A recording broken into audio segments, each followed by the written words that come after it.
Alors, nous sommes dans la chambre haute depuis la journée de vendredi. 10 jours dans la présence du Seigneur, les 120 disciples.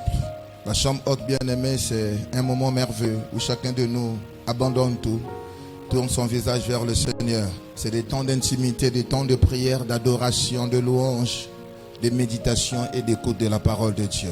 Disons, dans la chambre haute, il se passe beaucoup de choses.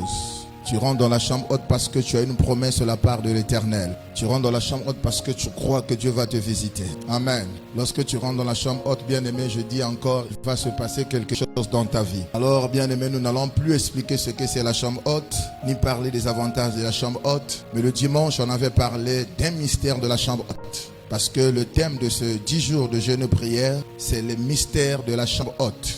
Nous avons déjà défini ce que c'est un mystère. Et le dimanche hier, donc, le Seigneur nous avait dit, il y a un mystère qui se passe lorsque nous rentrons dans la chambre haute. C'est que dans la chambre haute, le mystère, c'est que c'est là où tu peux arriver à vaincre l'ennemi de type Moabite. Amen. Nous avons dit, il y a d'autres ennemis. Nous avons un cours que nous donnons sur les ennemis de l'église. Et il y a différents types d'ennemis. Mais nous avons dit, il y a d'autres ennemis. Pour les vaincre, c'est seulement dans la chambre haute. Amen. L'ennemi de type Absalom, pour le vaincre, il faut d'abord aller à Manaïm. Ça, c'est les étudiants de l'école du ministère qui comprennent cela. Alors, l'ennemi de type Moab, sinon Moabite, pour le vaincre, c'est dans la chambre haute. Alors, nous avons dit rapidement, l'ennemi de type Moabite, c'est un ennemi qui amène le blocage, n'est-ce pas? Qui amène la limitation, qui amène le freinage. Dans Nombre 21, ce sont les Moabites qui se sont levés contre les enfants d'Israël lorsqu'ils étaient en route sur leur destinée, la route royale. Et les Moabites se sont levés avec les Amoréens pour bloquer la voie aux enfants d'Israël. Donc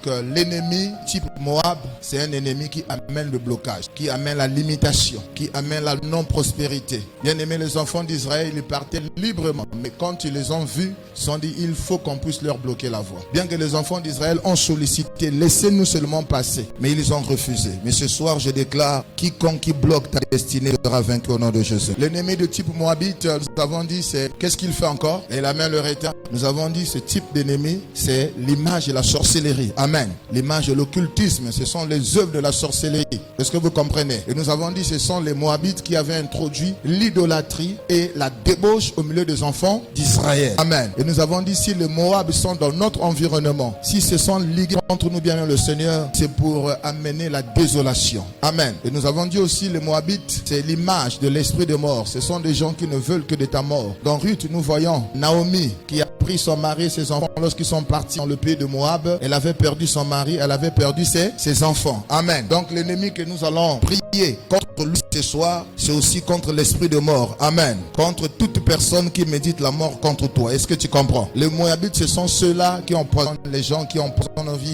Ils sont dans le fétichisme, ils sont dans l'occultisme. Ils sont très très dangereux. Ils amènent la servitude, puisque les enfants d'Israël étaient soumis au roi de Moab, qui s'appelait Églon. Il les a servis pendant 18 ans. C'est lorsqu'ils ont crié à l'Éternel, c'est là où l'Éternel avait suscité Ehud. Amen. Un libérateur. Et Ehud est parti tuer le roi de Moab. Où? Dans la chambre haute. Amen. La chambre d'été pour les païens, mais pour les chrétiens, pour nous les enfants de Dieu, c'est la chambre haute. Et je bénis le Seigneur parce que le roi de Moab a commis une erreur en rentrant avec toi dans la chambre haute. Non, je n'entends pas ton amen. Je dis, il a commis une erreur en te poursuivant dans ce programme. Alléluia. Donc c'est là, c'est dans la chambre haute que Ehud avait tué le roi de Moab qui était à l'origine de plusieurs malheurs contre les enfants de Dieu. Amen.